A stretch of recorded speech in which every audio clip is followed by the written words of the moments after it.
মা শোনো না, আমিও এমন গিটার নিতে চাই, আমিও শিল্পী হতে চাই। আচ্ছা ঠিক আছে, গিটার নিবি, এই নে এটা দিয়ে বাজা।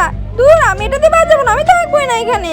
আরে রোনালদো তো আমার উপর রাগ করেছে, ওর জন্য এই তো কাগজ দিয়ে আমি সুন্দর একটা গিটার বানিয়েছি, এটা দেখে নিশ্চয়ই খুশি হয়ে যাবে। রোনালদো এই দেখ, তোর জন্য আমি গিটার এনেছি। এটা তো আমার অনেক বেশি পছন্দ হয়েছে মা। আরে আমার ছেলে কাগজের গিটার পেয়ে কতটা খুশি হয়েছে। এই টাকাটা দিয়ে আমি রোনালদোর জন্য আসল গিটার কিনে আনবো। এই টাকাটা নিয়ে আমাকে গিটারটা দিয়ে দিন। 500 টাকা তো হবে না, 1000 টাকা লাগবে। হ্যাঁ আমার কাছে তো এত টাকা নাই, আমাকে এখন অনেক বেশি পরিশ্রম করতে হবে। এরকম তোমার পারিশ্রমিক, থ্যাংক ইউ আপনাকে। আমার তো আরো বেশি টাকার প্রয়োজন, আমাকে আরো বেশি পরিশ্রম করতে হবে। এই নাও টাকা, ব্যাস হয়ে গেছে। এই তো আমি নতুন গিটার কিনে এনেছি।